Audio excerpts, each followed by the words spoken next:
നമസ്കാരം. നോയിഡിലേക്ക് സ്വാഗതം. മൂന്നാം ഘട്ട വോട്ടെടുപ്പ് പൂർത്തിയായതോടെ 18ാം ലോക്സഭയിലേക്കുള്ള പകുതിയിലധികം സീറ്റുകളിലേക്ക് വോട്ടെടുപ്പ് പൂർത്തിയായി. പക്ഷേ 3 ഘട്ടം കഴിഞ്ഞപ്പോൾ രാജ്യത്തെ തെരഞ്ഞെടുപ്പ് കമ്മീഷൻ സംശയനിഴലിൽ നിൽക്കുന്നു എന്ന ഏറ്റവും വലിയ ദുര്യോഗമാണ് ഇന്ത്യൻ ജനാധിപത്യത്തിൽ കാണാൻ കഴിയുന്നത്. സുതാര്യമായി കുറ്റമറ്റ രീതിയിൽ നടക്കേണ്ട തെരഞ്ഞെടുപ്പ് നടത്തിപ്പ് രീതിയെക്കുറിച്ച് വ്യാപകമായ പരാതികളാണ് ഉയരുന്നത്. 1ാം ഘട്ട വോട്ടെടുപ്പ് കഴിഞ്ഞ് 11 ദിവസം കഴിഞ്ഞാണ് 1ഉം 2ഉം ഘട്ട വോട്ടെടുപ്പിന്റെ വിവരങ്ങൾ തെരഞ്ഞെടുപ്പ് കമ്മീഷൻ പുറത്തുവിടുന്നത്. 24 മണിക്കൂറിനകം പുറത്തുവിടാൻ കഴിയുന്ന വിവരമാണ് 1.5 ആഴ്ച കഴിഞ്ഞ് പുറത്തു വരുന്നത് എന്നതാണ് അതിലെ ഏറ്റവും വലിയ തമാശ. 1ാം ഘട്ടത്തിൽ 66.14%, 2ാം ഘട്ടത്തിൽ 66.71% ഔദ്യോഗിക കണക്കുകൾ പ്രകാരം വോട്ടിംഗ് നിരക്ക്. 1ാം ഘട്ടം കഴിഞ്ഞ് പുറത്തുവിട്ട താൽക്കാലിക കണക്ക് പക്ഷേ 60%.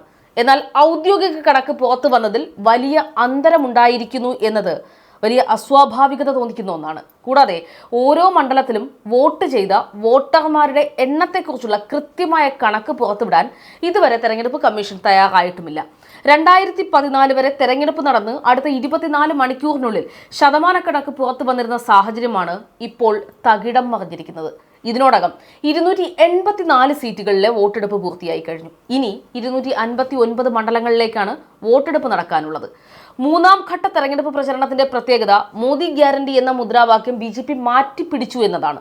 വികസനവും നാരീശക്തിയും പറഞ്ഞുകൊണ്ട് തെരഞ്ഞെടുപ്പ് പ്രചരണം തുടങ്ങിയ BJP 3ാം ഘട്ടം എത്തിയതോടെ ആത്മവിശ്വാസം നഷ്ടപ്പെട്ട് വീണ്ടും വർഗീയ പ്രചരണങ്ങളിലേക്ക് പോകുന്ന കാഴ്ചയാണ് കണ്ടത്. രാജ്യത്തിന്റെ സ്വത്ത് കോൺഗ്രസ് മുസ്ലിം സമുദായത്തിന് നൽകുമെന്ന മോദിയുടെ പച്ച വർഗീയതയ്ക്കെതിരെ പ്രതിപക്ഷം തെരഞ്ഞെടുപ്പ് കമ്മീഷന് പരാതി നൽകിയെങ്കിലും ഒരു നടപടിയും ഉണ്ടായില്ല. ഇതുകൊണ്ടും കഴിഞ്ഞില്ല.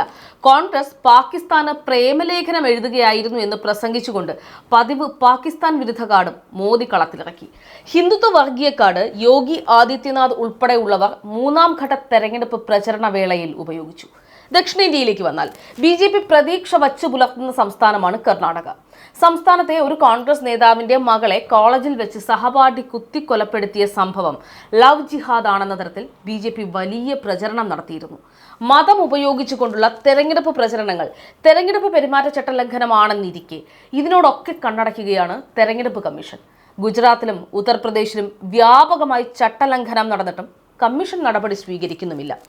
ഗാന്ധിനഗറിലെ പോളിംഗ് സ്റ്റേഷനുകളിൽ വ്യാപകമായി BJPയുടെ കൊടികളും തോരണങ്ങളും കെട്ടി അലങ്കരിച്ചിരുന്നു. വെലാജ്പൂർ അസംബ്ലി മണ്ഡലത്തിലെ ഒരു ബൂത്തിൽ പരസ്യമായി BJP പ്രവർത്തകർ ഭീഷണിപ്പെടുത്തുകയായിരുന്നു വോട്ടർമാരെ. BJPക്ക് വോട്ട് രേഖപ്പെടുത്തിയില്ലെങ്കിൽ പോളിംഗ് സ്റ്റേഷൻ വിട്ട് പുറത്തു പോകില്ല എന്നായിരുന്നു വോട്ടർമാരോടുള്ള ഭീഷണി. വഡോദരയിൽ പലയിടത്തും വോട്ടേഴ്സ് ലിസ്റ്റിൽ നിന്ന് വോട്ടർമാരുടെ പേര് അപ്രത്യക്ഷമായി. അങ്ങനെ ആകെ മൊത്തം തെരഞ്ഞെടുപ്പ് ഹൈജാക്ക് ചെയ്യപ്പെടുന്നു എന്ന തോന്നലിനിടയിലാണ് വോട്ടിംഗ് ശതമാനത്തിൽ ഉണ്ടാകുന്ന അനിശ്ചിതത്വത്തിന്റെ ആശങ്ക കൂടി പങ്കുവയ്ക്കപ്പെടുന്നത്. ലോകത്തിലെ ഏറ്റവും വലിയ ജനാധിപത്യ രാജ്യത്തിൽ ജനാധിപത്യ പ്രക്രിയ നടത്തുന്ന തെരഞ്ഞെടുപ്പ് കമ്മീഷൻ സുതാര്യമായേ മതിയാകും.